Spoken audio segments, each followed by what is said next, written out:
Hi, my name's Mel and welcome back to Bookish Brummy. So today's video is my weekly roundup video for how I'm progressing on my spooky season to be read list. So I'm just going to put on the screen now the 8 books that I'm trying to progress through for this month. And then on top of those books, I'm also trying to complete the audio book of the Southern Book Club's Guide to Slaying Vampires, which is by Grady Hendrix, and I also wanted to read 4 short stories out of The Fall of the House of Usher and other stories by Edgar Allan Poe. So I guess I'll start with this one. I've actually read 2 stories out of this in the last week, which is quite good going. So I've read A Man of the Crowd and A Descent into the Maelstrom. So I'm not going to rate these short stories separately, but these stories that Edgar Allan Poe writes, they're very much about the condition of the human mind and psychology and things like that. So A Descent into the Maelstrom, I think was my favourite out of the 2, but I feel like I've read it before. I did think, like, when I finished it, I'm pretty sure that I've read it before, but I don't remember when I read it or why I read it, because I didn't really actually think that I had read any of Edgar Allan Poe stuff until I started reading this book a few months ago. So we're halfway through the goal that I'd set myself, which was to read 4 short stories out of this book, so that's going quite well. When I left you last week, I had completed It by Stephen King in the first week and had rated that as a 4, and I have actually done a separate video for that to review the whole book, because it's such a big book and it's a really complex story with a lot of characters, so I didn't want to review that just in one of these catch-up sessions, so that video is now available to watch if you wanted. I had then, prior to filming last week's video, just started Anno, Dracula by Newman. Okay, so I have now finished reading this, and I would say that I enjoyed it. I gave it about a 3.75 stars, and it wasn't because it was a bad book. I actually thought it was a very, very good book, but it is the first book of a series that he is writing, where he's basically placing Dracula in different timelines. In this particular book, he's placed Dracula in Victorian London, and Dracula has essentially married Queen Victoria, and his bloodline is considered to be polluted.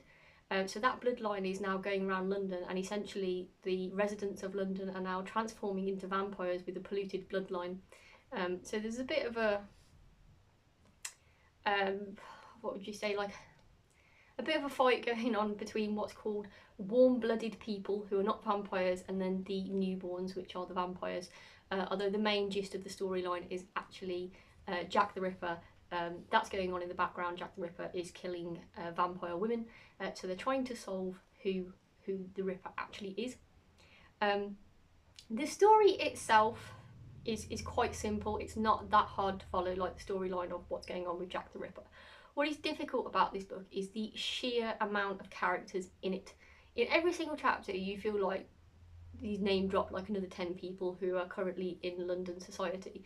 And it's actually quite funny, like, what he's done, because he's taken historical characters that really existed, like Queen Victoria, Bram Stoker, and he's also taken like Countess Elizabeth Bathory from Hungary, you know, and Lord Ruthven, you know, and a couple of other like political type characters that he's sort of woven into this historical fiction, which is quite interesting. But then he's also gone out and pillaged other authors' works for their vampires, so that he can add those into the cast of what he's writing here, so that they're sort of in Dracula's entourage, if you like. So, you know, we're seeing those characters in there as well, and I think that it's really clever what he's done, and I feel like he had a lot of fun writing it. You can sort of tell that, like, when you're reading the book, and that very, very cleverly done. But it was difficult to read because of the amount of characters and you're not really sure which ones you're meant to be keeping track of, so which ones are actually really in the story, and then which ones is he just introducing to give you a flavour of the London socialite scene at that point. because all the characters basically come from that London socialite scene. So I think like you feel very crowded by all these characters and you're not really sure which ones are actually relevant to the story. However, this is the first novel in, I want to say there's 6 in this series now, but I could be wrong. So it's really like the pilot, if you like. So I would like to carry on and read the second book at some point to really sort of see, is this a series that I want to carry on with, or was it just nice to read the first 1 or 2? But I do think that it's clever, and if you like a vampire story and if you're really into vampire stories, it's actually worth reading this for the Easter eggs to try and work out which vampires he's taken from other stories and other novels, which is quite interesting. He does say in his afterword though that he's not really using vampires in current stories now, just in case he accidentally writes something that steps on the author's toes. So I'm assuming there's like copyright issues there, although the way he put it was that he didn't want to use up any storylines that maybe the author might be currently thinking of for their vampire. But yeah, like, well worth a read, and I'm glad I've picked that one up. So the next book that I've managed to get through was Home Before Dark by Ava Bjorg Aegisdottir. Now I'm pretty sure I might be saying this wrong, I've tried to pronounce it a few times, but this is not, it's not like a horror book, it's just a regular thriller, and it's about this girl who essentially, she starts writing to this boy when she's a child, because she was looking for a pen pal. So she put an advert in the paper asking for a pen pal, and this boy responded. So she was very, very into writing to this boy. They formed quite a close relationship. The only thing is that he didn't realise that she was writing under her sister's name. So then she agrees to meet the boy, but then for whatever reason doesn't turn up. And on that same night, her sister disappears. And then, you know, we cut into a later timeline where 10 years later, this girl actually receives a letter which appears to be from this original pen pal, and it seems to be stirring up stuff to do with her sister. So she then starts trying to follow leads, and he's like, I am going to find out what happened to my sister, because we still don't know, we've never found a body, somebody must have an explanation for this, it must be to do with him. So she proceeds down this investigation. So she keeps like trying to ask all her family members questions and their closest friends that they had at the time. So I'm not really going to say much more about it because I don't want to give away the twist. I don't want to give away the ending. But as far as thrillers go, I thought that this was actually really, really good. It's just over 300 pages long, which seemed about the right size, to be honest, for the story. I felt compelled to keep reading it. I would call it a page turner. I thought the twist at the end was good.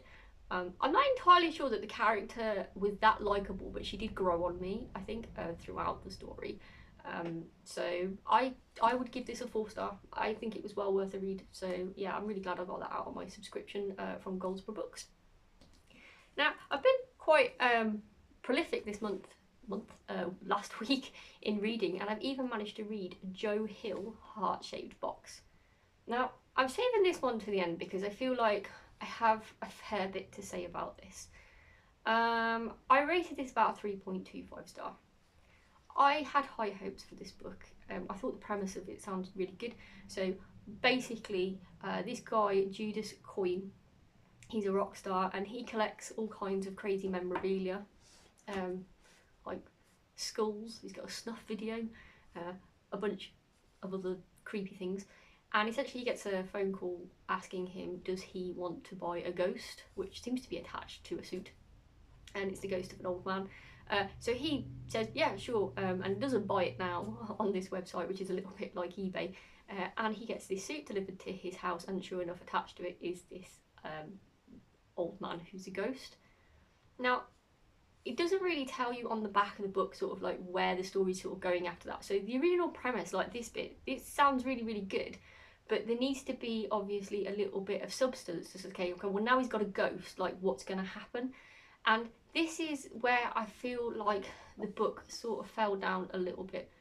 The book is just over 400 pages long, so it's really not that big, to be honest.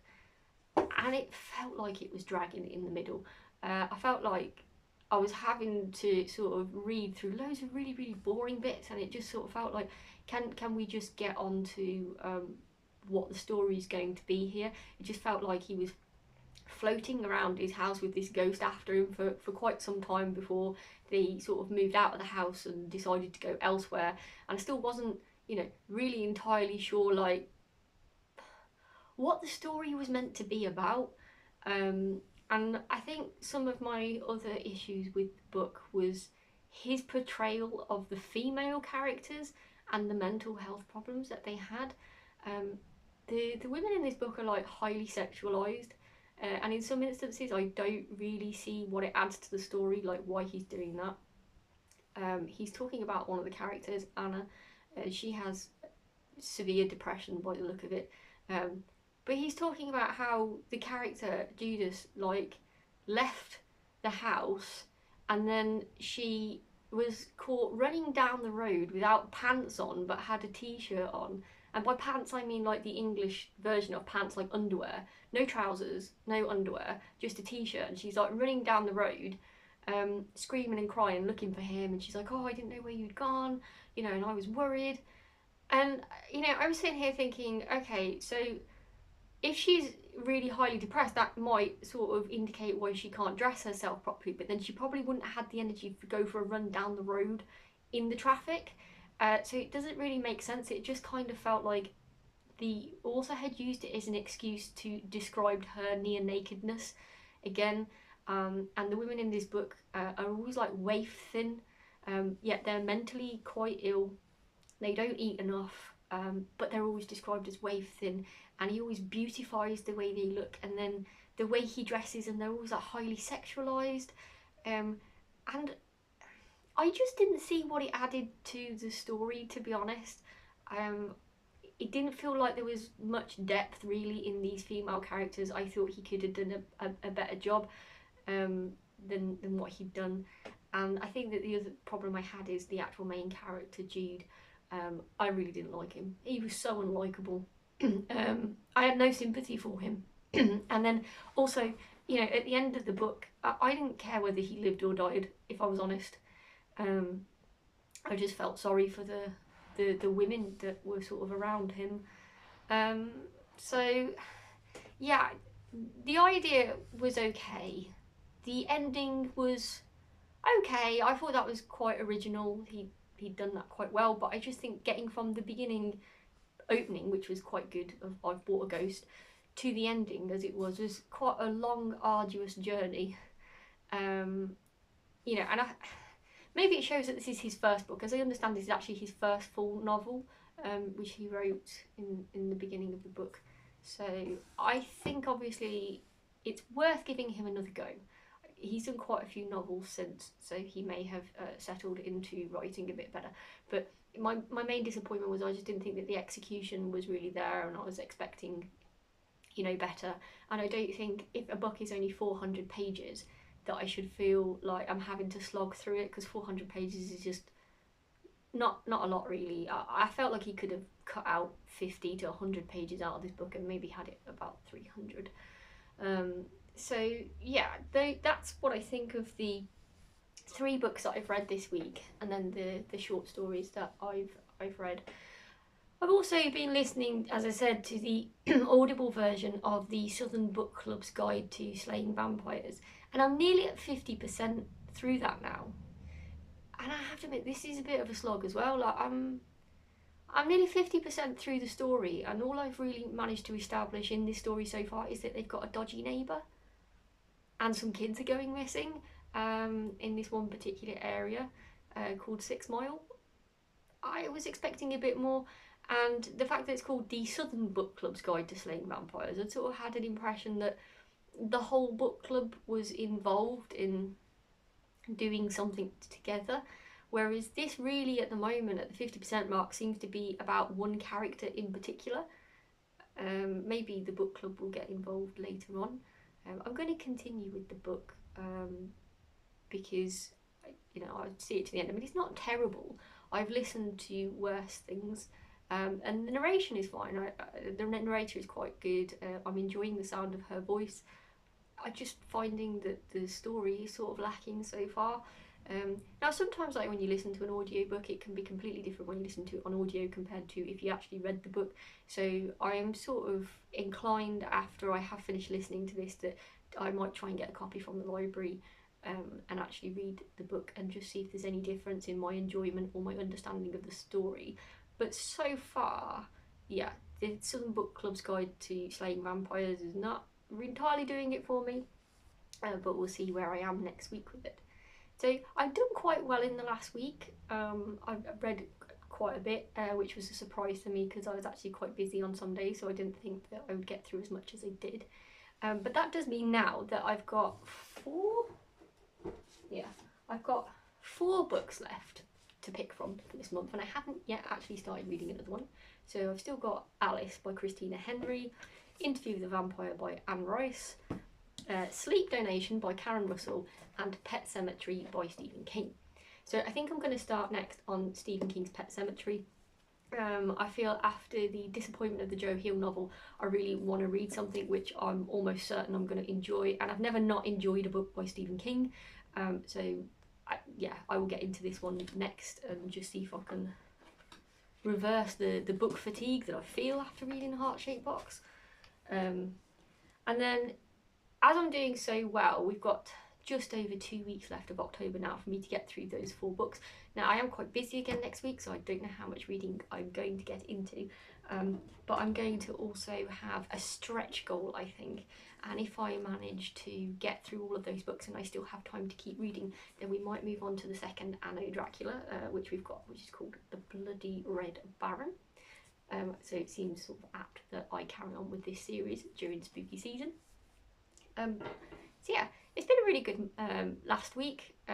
I've enjoyed most of what I've read, and even though, you know, Joe Hill's Heart-Shaped Box was a little bit disappointing, I'm still glad I read it because he's a new author to me, and as I say, he may just be getting into his stride with that novel, and you know, his idea was good, and I think that's the important thing, that the idea is good, because then, you know, the story writing will hopefully follow, but if the ideas are bad, then you're never going to have a good story, are you? So I'm not disappointed that I've read it.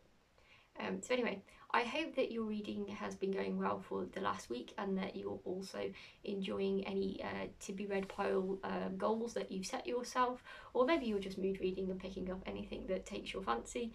But if you've read anything that I've reviewed here today, just let me know in the comments below and let me know what you thought of it. Did you think the same thing as me, or did you have a completely different view? I'm really interested as well in anybody who's read or completed listening to the audio of the Southern Book Club's Guide to Slaying Vampires by Grady Hendrix. Is it worth carrying on? Does it get better? Yeah, so let me know in the comments. And yeah, it's really nice to catch up with you again, and I will see you in a week. Bye!